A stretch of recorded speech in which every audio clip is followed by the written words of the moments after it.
Alright, what's up everyone? It's Pig Puncher back with another commentary video. So I know a lot of you are probably thinking, what the hell? Pig Puncher making commentary videos again? I thought you moved to a live format. Well, you'd be right, but lately my dog has been having some health problems which have required me to tend to her quite often, and because of this, I don't think I can confidently live stream for long uninterrupted periods of time. In light of this, I've decided to take a short break from streaming politics to focus on this prepared content I can make in several different sessions rather than having to sit down in front of a camera and talk for several hours on end. However, I will still be going on Vosh's stream to play Dungeons & Dragons every Monday night, and I'll also still be streaming the Big Tanka podcast every Friday night. With all of that said, let's get into the topic of today's video. So when you think of the biggest right-wing reactionary grifters on this hell site we all call home, some of the worst offenders that come to mind may include No Bullshit, who puts out daily videos where he rants about SJWs and brown people ruining his favorite media over stock footage of ponds and rivers and stuff,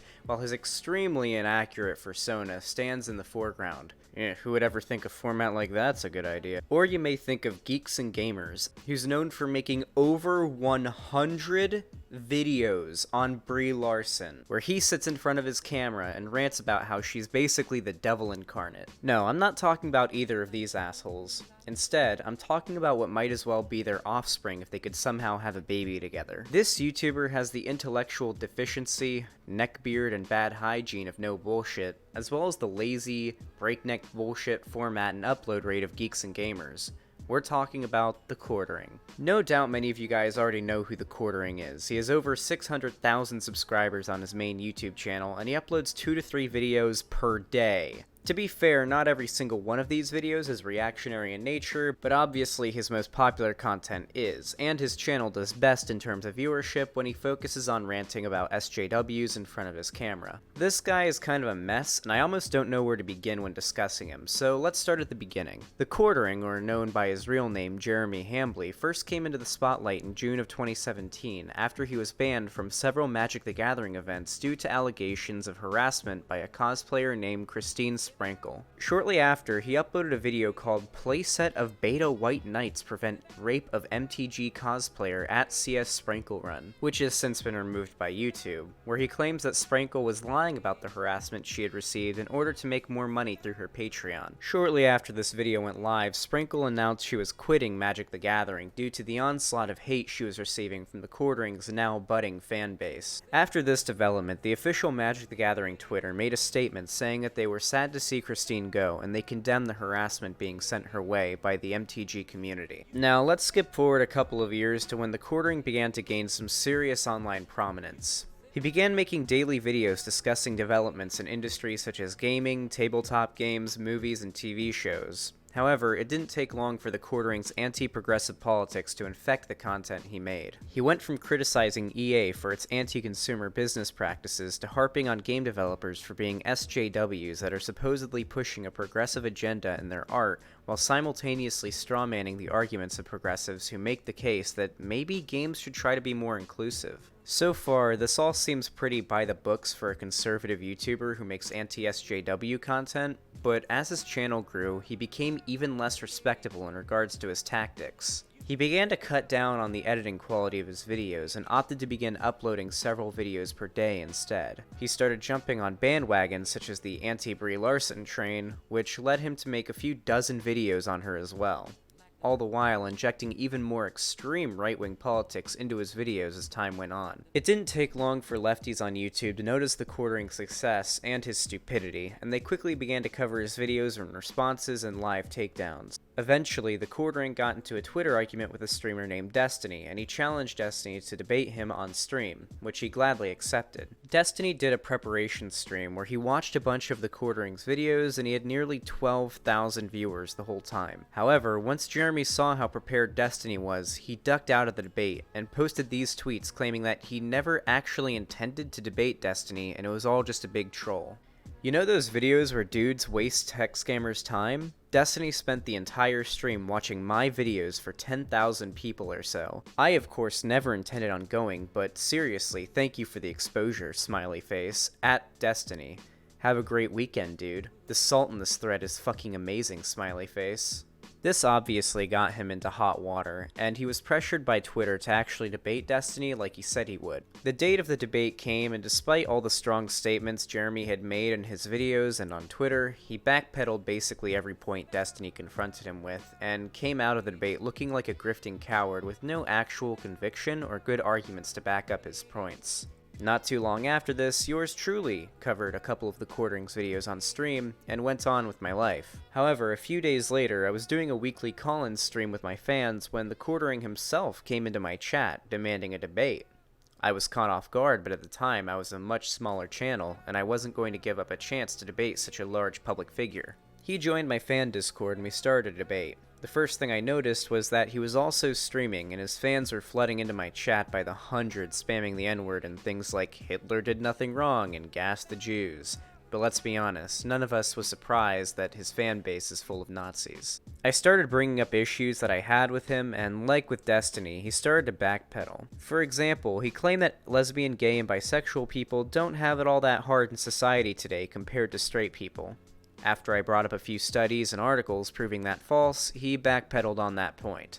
However, when debating the black experience in America, he started to engage in a tactic that I've noticed a lot of reactionaries engaging in lately: virtue signaling. You've probably heard this word used by reactionaries quite often, though ironically, they're the ones who seem to engage in it most often in debate. I attempted to explain socioeconomics to him, and I tried to illustrate for him that statistically, a friend of his who is black would have had a much harder time growing up than a friend of his that is white.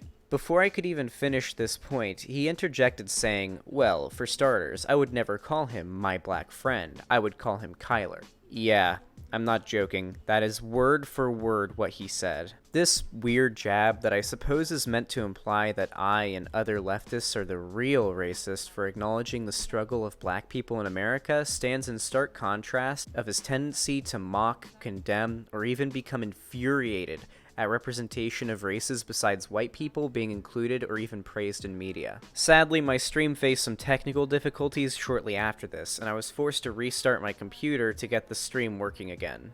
But I was able to reschedule our debate for that next Friday, and the day before the debate, I did a research stream where I gathered exact points I wanted to touch on. However, when Friday came, he stopped responding to my DMs, and so did all of his moderators. After a few days, I realized that he had no interest in actually debating again, and that he only agreed to reschedule to look good in front of his stream. Sure enough, a month later I was streaming some World of Warcraft. At the time I was much smaller, and I only had about 10 viewers. But then he came into my chat and started gloating that he never planned on actually doing the debate in the first place, and just like that he was gone again. But the news of this spread around Breadtube, and his nickname of TheQuartering started to take hold. This wasn't the only time that in the heat of the moment, TheQuartering would agree to a debate when everyone is looking, only to duck out once the hype has died down. A bit after our debate, he agreed to debate a YouTuber named Big Joel.